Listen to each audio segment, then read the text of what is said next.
all. What I saw was love. I traveled to Nigeria as a white privileged woman, of course, but what I experienced was unity.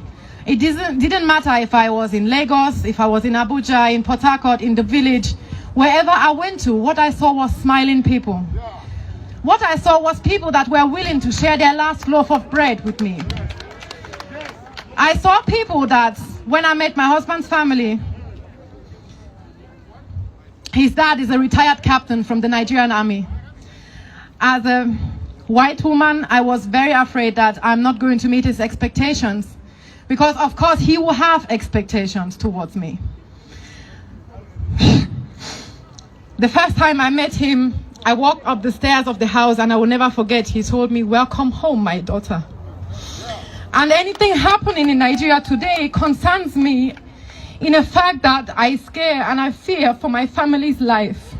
I fear for my children's future, because eventually they are going to return home. Because they are not seen as Germans. They are not being claimed by white supremacy. They are not being claimed by a predominantly white society.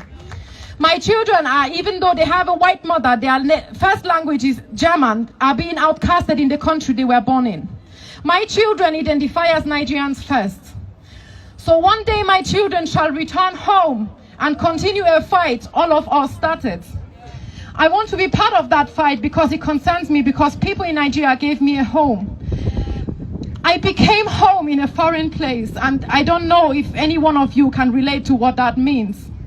I went to Nigeria as a foreigner, but I left as an auntie, as a sister, as a cousin, as a friend to amazing people that their life is on the line right now. I went to Nigeria, leaving people behind that call me on the phone and ask our wife, "How are you doing?" There is unconditional love in our family that doesn't matter if I'm German, that doesn't look at our passports, our ethnicity. I found true love when I went to Nigeria, because in Germany taught me how cold Germany is. You can stay 30 years in the same house, you don't know your fucking neighbors. You don't know who is living behind you. You don't know what they're doing behind closed. That doesn't live in Nigeria. In Nigeria, I go to the village market, two villages, and they say, "Oh, our wife, how are you doing?" They know I'm belonging to this family. I left Nigeria, but I left my heart in Nigeria. So anything that happens in Nigeria affects all of us, as brothers, as sisters, as aunties, mothers, as human beings. So I want to have all of you in unity.